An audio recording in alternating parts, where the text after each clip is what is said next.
Algumas pessoas tentam justificar as alegações da Bíblia utilizando a própria Bíblia. É o conceito da sola escritura. E ficam bitolados em interpretações falhas, tendenciosas e cheias de pressupostos que mais entortam do que aprumam. Mas eles insistem, teimam, fazem questão de dizer: está escrito, está escrito. Legal. É como pegar uma obra literária fictícia e dizer que o personagem ali existe, porque o livro, revista ou gibi diz que existe. No vídeo de hoje, vamos analisar algumas alegações que muitos cristãos fazem com base na Bíblia, que dão conta de um Deus perfeito, verdadeiro e que fez um plano perfeito e verdadeiro para salvar-nos.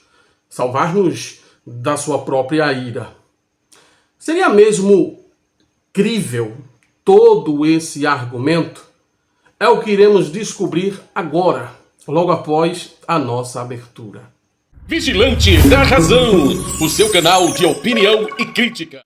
Meus amigos e minhas amigas do canal Vigilante da Razão, muito bom dia, boa tarde, boa noite a cada um de vocês que está aí do outro lado assistindo a mais este vídeo. O canal Vigilante da Razão é apresentado por mim, Denilson Douglas, e traz sempre assuntos relacionados a ateísmo, agnosticismo, religião, filosofia, um pouco de cada coisa para deixar você muito bem informado. E você é muito bem-vindo, você que vem aí dos diversos lugares do Brasil e do mundo, você que de repente caiu aqui de paraquedas, se inscreva, por favor.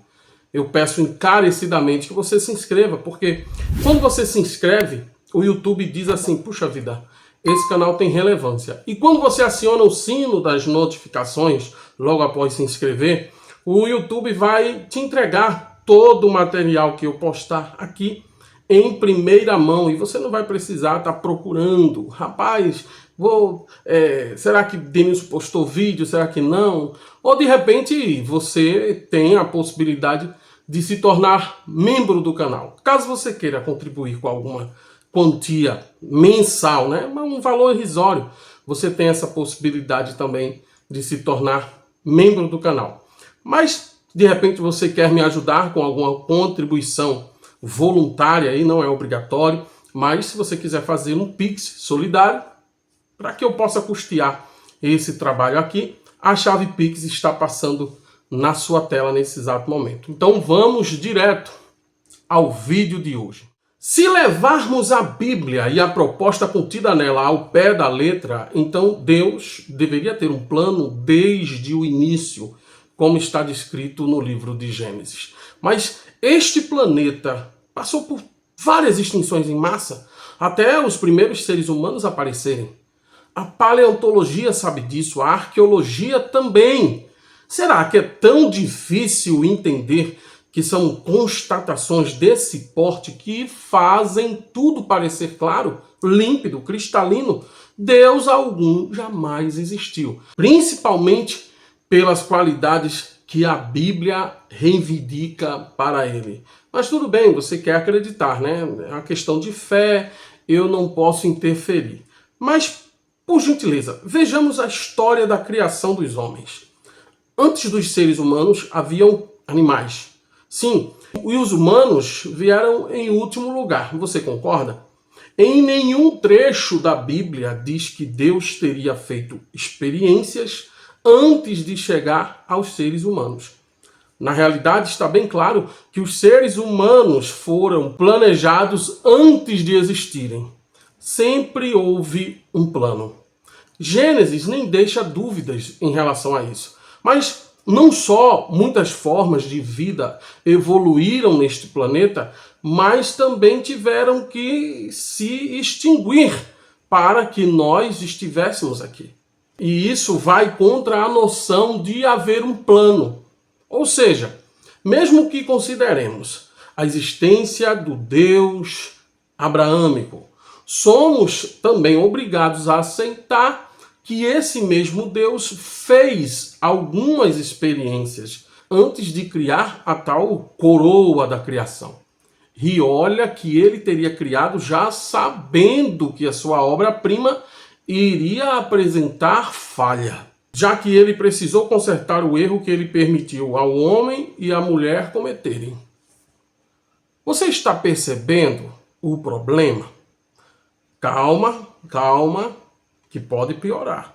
Até uma ferramenta de inteligência artificial seria capaz de planejar tudo de acordo com os prompts que são apresentados, né, e dentro da capacidade de processamento de dados que essa inteligência artificial já traz consigo. A inteligência artificial é capaz de executar um ou vários comandos, você concorda?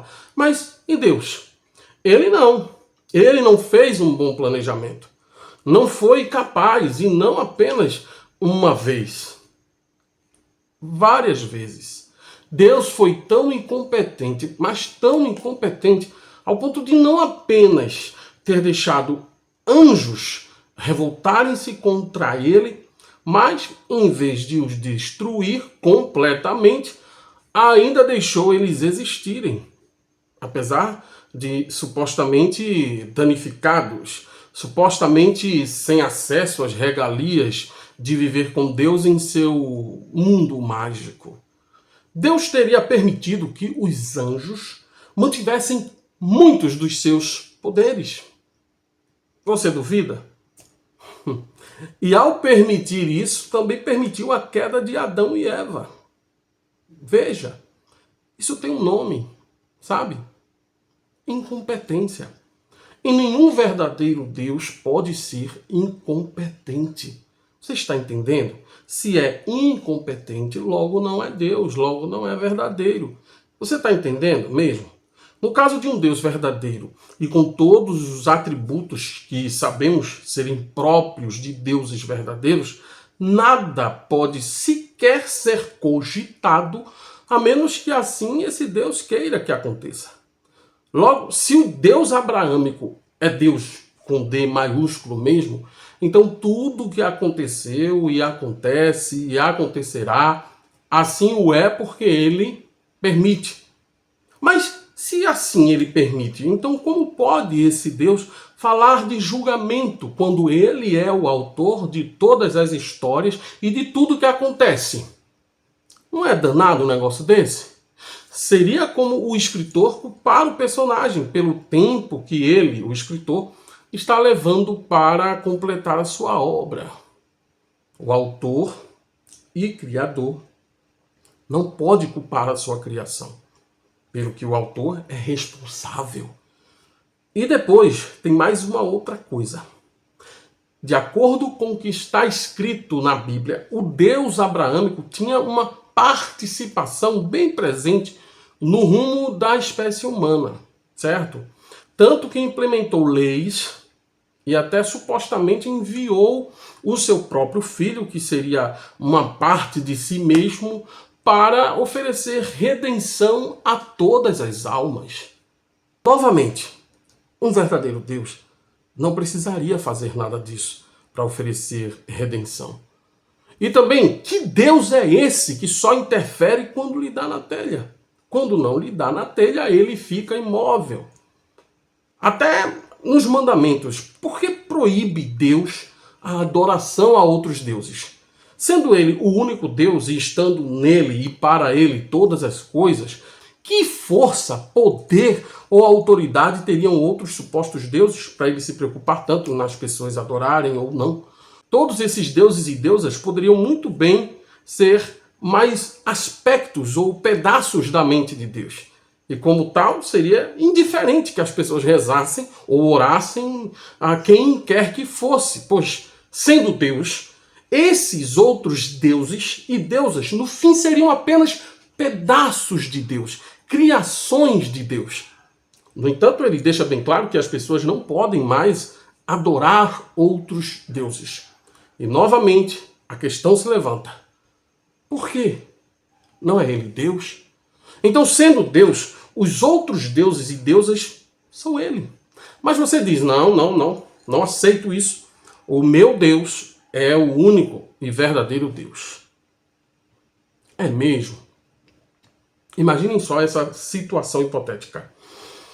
Se algum dia encontrarmos outra espécie, digamos uma espécie extraterrestre, e essa espécie também tiver um Deus supremo com um nome e uma história completamente diferente, e que para essa espécie, eles sim são a criação mais amada do Deus deles, enquanto o Deus abraâmico é para essa espécie, obviamente, falso. Um Deus verdadeiro não teria motivos nenhuns para criar ou permitir tanta confusão, tanta discórdia, tanto obscurantismo de percepção do que Deus é, de quem é Deus, entre as suas próprias criações. Até porque nós sabemos que até mesmo entre os cristãos não há consenso sobre as características de Deus, os planos de Deus e de que forma esse Deus espera ser adorado. É uma igreja falando uma coisa, outra falando outra, né? Poxa, está lá escrito, está escrito para vocês, cristãos. E parece que o tal entendimento dado por Deus, ou pelo Espírito Santo, ou pelo Filho dele, que são a mesma pessoa, são o mesmo Deus, nas mentes dos próprios líderes religiosos, de religiões e seitas diferentes, esse conhecimento não chega. O entendimento não chega. O que é que há? Seria Deus o Deus da confusão? Veja lá, hein? Cuidado aí. Meus amigos e minhas amigas, por favor, vem aqui, por gentileza. Você mesmo, vem aqui. Seria impossível que um Deus todo-poderoso, todo-bondoso, justo, onipresente e onisciente contemplasse a maldade gratuita que tantas pessoas inocentes vivenciam todos os dias. E mesmo ele podendo fazer alguma coisa, ele escolhe ficar inerte, imóvel, indiferente. Larga a mão desse Deus. Bem, é o que eu penso, né? É o que eu penso. Esse foi o vídeo de hoje. Eu espero que você tenha gostado. Se você gostou mesmo, olha aí a sugestão do próximo vídeo. Assista, comente e compartilhe. Faça uma maratona no nosso canal. Tchau, pessoal.